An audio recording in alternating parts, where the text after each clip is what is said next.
वो एक घना जंगल था। उसी जंगल में कट्टू तोता, छोटू कौवा, टिल्लू सारस तीनों दोस्त बड़े स्नेह से रहा करते थे। एक दिन तूफानी बारिश हुई।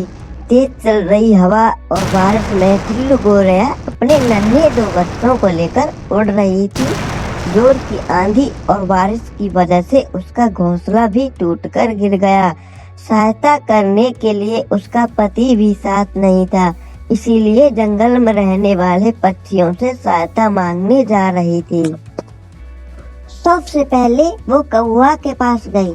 दोस्त, मेरे तो नन्हे बच्चे ठंड में कांप रहे हैं। मुझे और मेरे बच्चों को अपने घर में थोड़ी सी जगह दे दो। मेरा घोंसला टूट चुका है। मैं बहुत दूर से आई हूँ। मुझे दोस्त क्यों कह रही हो? पहले तो रिश्ते नाते अच्छे जोड़ लेती हो। तुम कौन हो, कहाँ से आई हो, मुझे पता भी नहीं। मैं तुमको जगह नहीं दे सकता, जाओ यहाँ से। टिल्लू गोरैया निराश होकर अपने दोनों बच्चों को लिए वहाँ से दूर उड़ चली। कुछ दूर जाने पर उसको तोते का घर दिखाई दिया। हे तोता, मैं बहुत दूर से आई हूँ। मेरा घोंसला टूट गया है। मेरे दोनों बच्चे ठंड में कांप रहे हैं। मेरे नन्हे बच्चों को अपने घर में जगह दे दो। मैं बारिश में भीग लूंगी, मुझे कोई दिक्कत नहीं। तुम्हें इतनी दूरी नहीं आती क्या? सीधा सीधा तोता कहकर नाम से बुला रही हो। मुझे ये ठीक नहीं लगा। तुम्हारी बातों से ही तुम्हारा ढंग समझ में आ रहा है।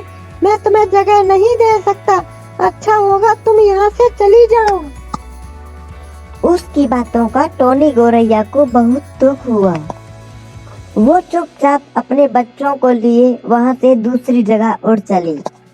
रास्ते में उसे लूसी सारस का घर दिखाई दिया। टिल्लू गोरैया सोच रही थी कि वो उसके घर जाए, पर वो वहाँ नहीं गई। वो दोनों बच्चों को लिए उदास होकर एक पेड़ की टहनी पर बैठ गई। मैं उस सारस को किस नाम से बुलाऊं? नाम से बुलाया तो शायद कहेगा नाम से क्यों बुलाया। अगर दोस्त कहा तो बिना पर्च के तुमने मुझे दोस्त क्यों कहा, शायद ऐसा कह देगा। वो मन ही मन यह सोचती है। उसे देखकर सारस उसके पास आया। यह क्या बात हुई दोस्त? खुद भीग रही हो और अपने साथ बच्चों को भी भिगा रही हो। मुझसे मदद मांग सकती थी ना, मैं आपकी मदद कर देता। टिल्लू गोरैया हर्षित होकर बोली, तुम्हारा आभार दोस्त। मैंने पहले ही दो पक्षियों से मदद मांगी, पर उन्होंने मेरी मदद नहीं की। इस तरह से उसने सारी बात बताई। ओहो, तुम इस जंगल के लिए नई हो ना, तो लगता है मेरे दोस्त तुम्हें देखकर डर गए। चलो कोई बात नहीं, तुम मेरे घर चल सकती हो। सारस के कहने पर टिल्लू गोरैया अपने बच्चों को लेकर उसके घर चली गई। बारिश पूरी तरह तक थमने तक वो वहीं पर रही। अगले दिन तोता और कौवा सारस के पास आए और उससे कहा, भला क्यों तुमने गोरैया चिड़िया को अपने घर में जगह दी? वो कौन है हम नहीं जानते ना, इसलिए हमने अपने घर में जगह नहीं दी। हाँ, तुम्हारा किया काम हमें बिल्कुल भी अच्छा नहीं लगा। दोस्तों, तुम दोनों ऐसी बातें क्यों कर रहे हो? किसी की मदद करने के लिए परिचित होना जरूरी है क्या? नहीं ना, इसीलिए मदद कर दी। सारस के ऐसे कहने पर तोता और कौवा नाराज होकर वहाँ से चले गए। कुछ दिन बीत जाने के बाद गोरैया ने एक विशाल सा घोंसला बना लिया।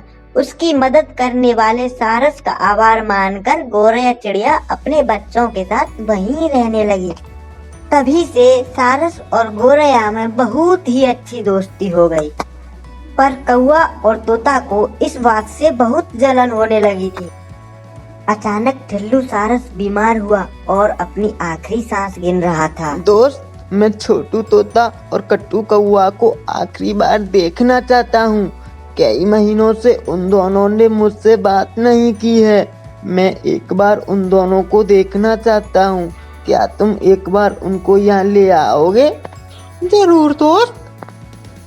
टिल्लू सारस की तबीयत बिल्कुल ठीक नहीं है। वो तुमको आखिरी बार देखना चाहता है। एक बार चलो ना। जिस दिन से उसने तुमसे दोस्ती की है उस दिन से हमारी दोस्ती टूट गई। अब तुम जा सकती हो, कोई रहे ना रहे मुझे क्या लेना। ऐसे बहुत कठोरता से उसने कहा।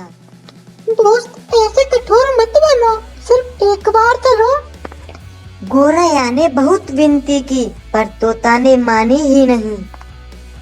दोस्त टिल्लू सारस मौत के मुंह में है और वो तुमको आखिरी बार देखना चाहता है, तुम उसके पास एक बार चलो। बहन की शादी जैसे स्वीकारने में जा रहा था मैं, पर ये मेरे सामने मरने की बात कर रही है। टिल्लू गोरैया उदास होकर सारस के पास आई। गोरैया को देखकर सारस ने अपनी आखिरी सांस ली।